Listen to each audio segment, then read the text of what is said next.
This war was not fought only in the trenches, amid the thunder of artillery and the smell of gunpowder. Yes, millions of people lost their lives in the mud, among barbed wire. But at the same time there was another war, far quieter. A war hidden from sight, shielded from hearing. This war was fought in gold vaults, in the back rooms of banks, in bond markets. People who never went to the front were sitting at desks, moving numbers around. And it was the soldiers fighting at the front and the families waiting at home who paid the price of those numbers. Soldiers gave blood. But governments and bankers did the accounting, and the decisions made in those years did not only determine the outcome of the war. They also laid the foundations of the financial world we live in today. In fact, many of the economic problems we face now trace directly back to the First World War. If you see war only as armies clashing and maps being redrawn, think again. The First World War showed us one clear truth. Money is also a weapon, and more often than not, it is the most violent one. In 1914, Europe was already stretched tight like a drawn bow. Nationalism was rising, empires looked at each other with hesitation. There were alliances, but there was no trust. Everyone was preparing for war, yet no one had truly calculated the cost. Because the amount of money required to fight a war on this scale was something the world had never seen before. And the most painful part was this. When leaders chose war, they also chose to push their people into debt. As soldiers marched to the front, the future of millions was mortgaged along with them.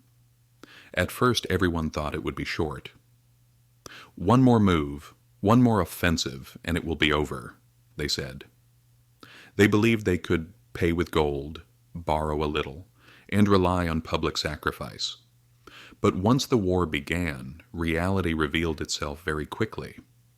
This war was burning money at a speed no one could have imagined. At that time, money was still tied to gold. Governments had to hold the equivalent of what they printed in their vaults. This gave money credibility, but it also imposed limits. The problem was simple. War recognized no limits. Millions of soldiers were mobilized. Factories abandoned civilian production and switched to weapons. Raw materials, logistics, wages, ammunition. Everything demanded money.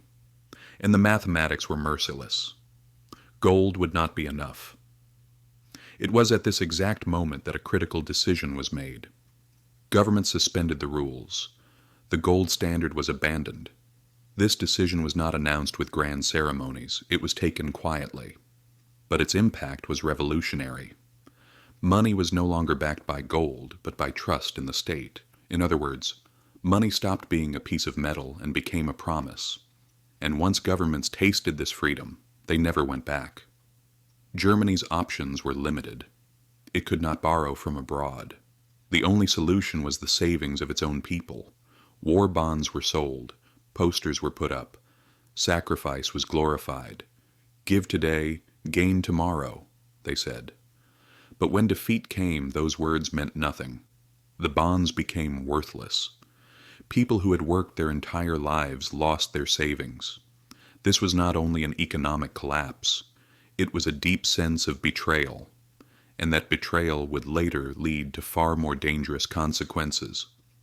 Britain was more fortunate. London was still one of the world's financial centers, and Britain had one crucial door open: America. The United States was officially neutral, but the banks had already taken positions. American bankers extended credit to Britain and France. Weapons were purchased, ships were filled, and as the war dragged on, the debts grew. This was not charity. It was a display of power. When the war ended, the picture had changed. America was no longer a debtor, but a creditor. Global leadership had quietly shifted hands. France survived on debt. In Russia, the economy collapsed, and then the regime collapsed with it. When a monetary system collapses, the political system often follows. When the war ended, everyone was buried in debt. The gold system had shattered. Inflation spread. And once again, it was ordinary people who paid the heaviest price. Elites protected themselves. but small savers lost. And now, let's look at today. The First World War was the moment when governments learned something crucial. They could detach money from reality. They could keep the system alive through borrowing, printing, and postponement. If this sounds familiar, it is no coincidence.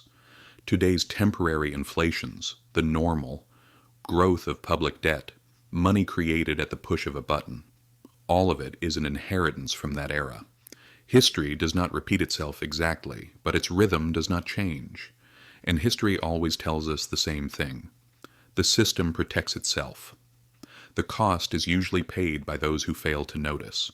So don't assume money is real, don't assume the system is sound just because authorities say so. The truth is always hidden behind the numbers, and for those who know how to read history, the warning signs are always there.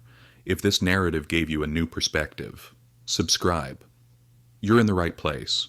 History has answers. I'm just showing you where to look.